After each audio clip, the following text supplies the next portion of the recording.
Ich wollte schon lange mal eine richtig schöne Bandpfeile haben. Am besten so ein Akkugerät. Ich habe immer das Gerät von Makita gesehen. Leider ist das schweineteuer, kostet deutlich über 200 Euro. Ich setze sowas nur sehr selten wahrscheinlich ein. Darum habe ich mir gedacht, nee, 200 Euro gibst du nicht aus. Ich habe auch keine Makita-Akkus. Jetzt habe ich entdeckt, das Gerät gibt es auch von Parkside. Ein 1:1 Klon, sieht wirklich optisch sehr, sehr ähnlich aus. Das Gerät kostet 30 Euro und für 30 Euro habe ich gedacht, dafür kannst du das Ganze mal ausprobieren. Das Witzige daran ist, schon wenn man sich die Werbung anguckt, kommen die komischerweise auf die gleichen Ideen und relativ ähnliche Bilder.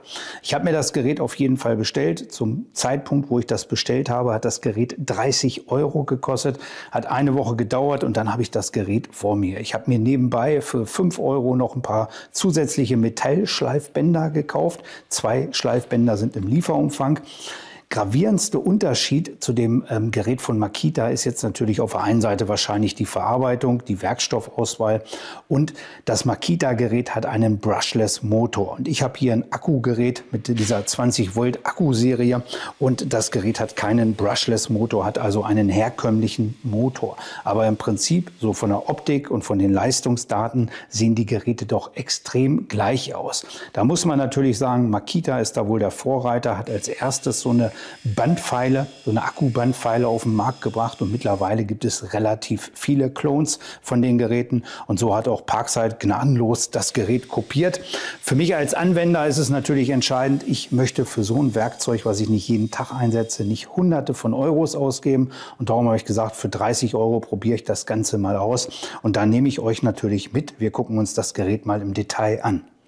Ich habe erst wirklich überlegt, ob ich mir das Gerät überhaupt kaufe, weil ich fand, in der Werbung sah das so ein bisschen kitschig aus. Finde ich so gar nicht. Ist wirklich ein bildschönes Gerät. Sieht alles andere als verkehrt aus, gerade wenn man immer halt auch den Preis im Hinterkopf hat. Wenn ich mir das jetzt angucke, ist natürlich im Gegensatz zu Makita das schon deutlich günstiger alles verarbeitet. Ich habe hier zum Beispiel Kunststoff, ich habe hier hinten Kunststoff, das wäre bei Makita natürlich alles Metall. Hier ist im Prinzip alles Kunststoff, bis auf diesen Arm hier, der aus Metall gefertigt ist in der Form. Ne? Wenn man sich die Bedienungselemente anguckt, ist im Prinzip sehr einfach, sehr selbsterklärend. Ich habe hier die Möglichkeit, den Arm von 90 Grad auf 180 Grad hochzustellen, wie ich das gerne möchte. Makita würde auch die Möglichkeit bieten, dass man diesen Arm hier komplett einklappt. Das wäre bei Makita aber nicht zum Arbeiten. Das wäre bei Makita, dass man das Gerät besser mitnehmen kann, besser verstauen kann. Das würde hier dieses Parkside-Gerät nicht bieten. Ich habe hier unten eine Drehzahlregulierung in 6 verschiedenen Stufen. Für Metall würde ich wahrscheinlich immer 6 wählen, aber für Werkstoffe wie Kunststoff oder so, da ist das schon wirklich gut, dass man hier die Drehzahl regulieren kann. Ich habe hier den An- und Austaster, habe hier dann auch die Möglichkeit, den Taster zu arretieren. Wenn ich das Gerät jetzt anmache, dann hört man, das Gerät hat einen Sanftanlauf und stoppt wirklich unmittelbar.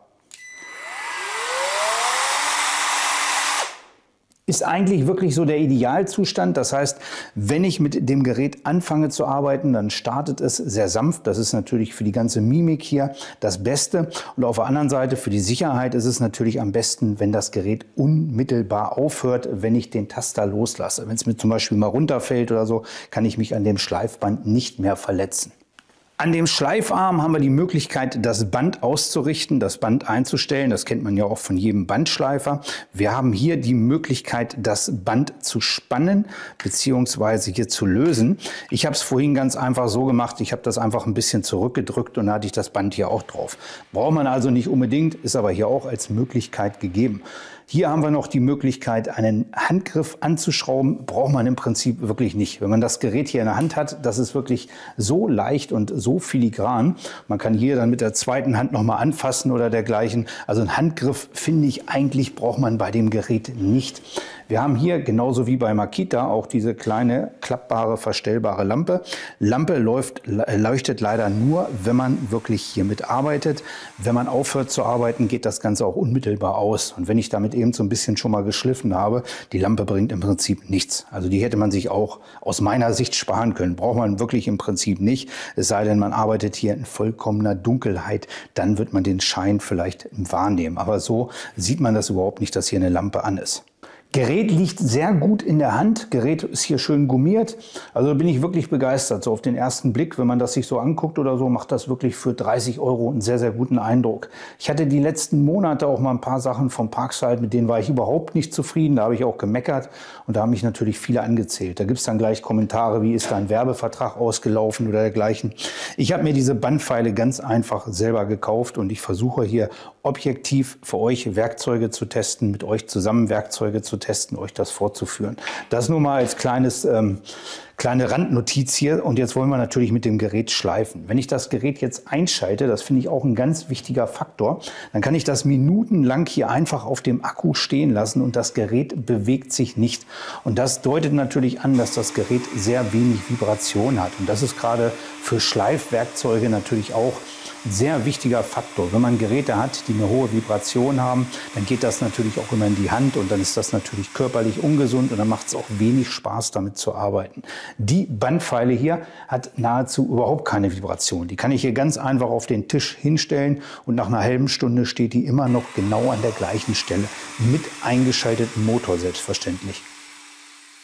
Wenn man mit so einer Bandpfeile arbeitet, dann merkt man erst, was für ein schönes Werkzeug das wirklich ist und was für tolle Möglichkeiten das Ganze bietet. Ich habe hier oben die Möglichkeit, ganz normal plan zu schleifen, also zum Beispiel Schweißnähte einzuebnen, am Holz irgendwelche Überstände wegzuschleifen. Da kann ich hier die Fläche nehmen. Ich habe gleichzeitig aber auch die Möglichkeit, das ist hier auch so ein bisschen weich gefertigt. Das heißt, wenn ich hier drücke, kann ich auch richtig schön Konturen und Rundungen damit nacharbeiten. Zusätzlich habe ich hier vorne noch die Möglichkeit, mit dieser Rundung hier vorne Rundungen auszuarbeiten, nachzuschleifen. Und da das Werkzeug richtig schön lang ist, kann ich natürlich auch in Bauteile reingehen, kann in Bauteilen schleifen. Ich sage es mal ganz eindeutig, wenn ich ein Rohr von außen entgrate, natürlich kann ich hier das mitmachen, an sehr filigranen Stellen, wo ich normal nicht hinkomme, ist das vielleicht auch eine Option. Aber das ist meistens so, da würde ich lieber den Winkelschleifer nehmen, einmal rüberschleifen. Aber wenn ich in dem Rohr entgraten will, wenn ich in einem Rohr drinnen was wegschleifen will, wenn ich an Stellen schleifen will, wo der normale Winkelschleifer nicht hinkommt oder auch ein Gradschleifer nicht hinkommt oder wenn es sehr, sehr filigran sein soll, dann ist das wirklich ein richtig tolles Werkzeug. Bietet tolle Möglichkeiten. Ich habe hier mal die letzten Stunden verschiedene Sachen geschliffen mit dieser Parkside Akkubandpfeile und das zeige ich euch jetzt natürlich. Ich habe hier zum Beispiel ganz normal 2 zusammengeschweißte Rohre, habe das hier oben mal entgratet, eine ganz einfache Schleifaufgabe. Habe es hier innen entgratet, ist auch überhaupt kein Problem.